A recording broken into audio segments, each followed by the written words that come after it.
ঢাকার বাতাসে হঠাৎ ছড়িয়ে পড়েছে গ্যাসের তীব্র গন্ধ। রাজধানীর বিভিন্ন এলাকায় এ গন্ধে উদ্বেগ ছড়িয়েছে নগরবাসীর মধ্যে। আতঙ্ক দেখা দিয়েছে স্থানীয়দের মধ্যেও। গত শনিবার রাত থেকে রাজধানীর উত্তরা, শনিরাখড়া, কুড়িল, ভাটারা, আশকোনা, ভাসানটেক, দক্ষিণখান সহ বেশ কিছু এলাকায় বাতাসে গ্যাসের গন্ধ পাওয়া যাচ্ছে। বাতাসে হঠাৎ কেন গ্যাসের গন্ধ? বান্ডেল থাকলে প্রতি সেনমানিতে টাকা বাঁচবে। বিকাশ সেনমানি বান্ডেল কিনে জিতুন প্রতি লেনদেনে। এ প্রশ্ন স্থানীয় বাসিন্দাদের মুখে মুখে, সেই সঙ্গে চোখে মুখে এ নিয়ে বেড়েছে অজানা আতঙ্ক। উত্তরা, নিকুঞ্জ, কুড়িল সহ বেশ কয়েকটি জায়গায় সরজমিনে গিয়ে গ্যাসের গন্ধ উপলব্ধি করা যায়। স্থানীয়রা জানান, গন্ধ এতটাই তীব্র যে প্রথম দিকে বাসার লোকজনও রীতিমতো ভয়ে ছিল।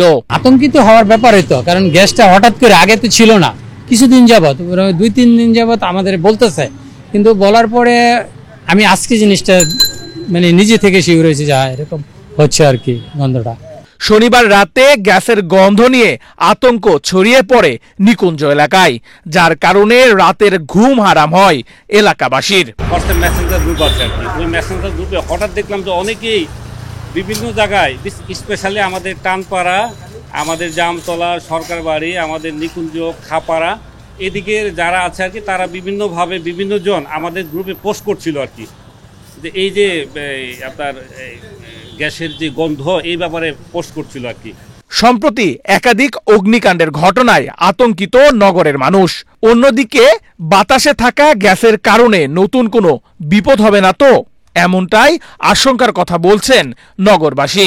রাজধানীবাসী হিসাবে তো এটা আমরা আতঙ্কের মধ্যে আছি আর কি, যে কোনো মুহূর্তে একটা গ্যাসের দুর্ঘটনা, একটা বিস্ফোরণ হইতেছে। আবার আচ্ছা কিছুদিন যাবত এই আগুন নিয়েও একটা সমস্যা হইতেছে। গ্যাস তো খুব খারাপ জিনিস, যে কোনো মুহূর্তে আগুন লেগে যেতে পারে।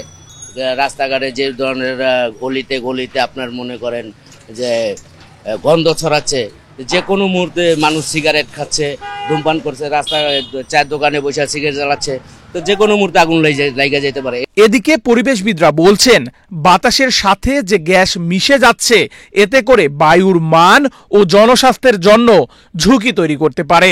পরিবেশের জন্য যে এফেক্ট, সেটার চেয়ে গুরুত্বপূর্ণ হচ্ছে এখন ইনস্ট্যান্ট আমার জননিরাপত্তা, এটা হচ্ছে প্রথম কাজ। আর পরিবেশের জন্য অবশ্যই গ্যাস ক্ষতিকর, কারণ হচ্ছে এটি অতিরিক্ত মিথেন গ্যাস উৎপন্ন করে এবং যার ফলশ্রুতিতে কার্বন ডাইঅক্সাইড উৎপন্ন করে, এবং এর ফলে ওই যে অঞ্চলটা, শুধু ওই অঞ্চল না, ঢাকা সিটির চারপাশ দিয়ে যেহেতু অতিরিক্ত জনসংখ্যা বসবাস করে, এটি অবশ্যই জনগণের স্বাস্থ্যের জন্য ক্ষতিকর, এবং বিশেষ করে বৃদ্ধ এবং যারা শিশু বয়সী যারা বাচ্চারা আছেন, তাদের জন্য স্বাস্থ্যের জন্য এফেক্ট হয়। এ ব্যাপারে তিতাস গ্যাসের উপমহাব্যবস্থাপক AHM মাওসুদুর রহমান জানিয়েছেন, বর্তমানে ঢাকার বিভিন্ন স্থানে পাইপলাইন সংস্কারের কাজ চলছে। সংস্কার প্রক্রিয়ায় অংশ হিসেবে পাইপলাইনের একটি রাসায়নিক পদার্থ ব্যবহার করা হয়, যার কারণে এ ধরনের গন্ধ ছড়াতে পারে। এছাড়া কোথাও পাইপলাইন লিকেজ হলেও এমন গন্ধ পাওয়া সম্ভব। সেই সাথে তিনি জানান, এ বিষয়ে আতঙ্কিত না হয়ে কেউ যদি নির্দিষ্ট এলাকায় এমন গন্ধ টের পান, তাহলে তিতাসের হেল্পলাইনে যোগাযোগ করতে। হঠাৎ করে রাজধানীর বাতাসে ছড়িয়েছে গ্যাসের গন্ধ, আর এতেই আতঙ্কিত হয়ে পড়ছে রাজধানীবাসী। স্থানীয়রা বলছেন, যত দ্রুত সম্ভব এই সমস্যার সমাধান প্রয়োজন। নেহাল আহমেদ প্রান্ত, বাংলাদেশ প্রতিদিন, ঢাকা।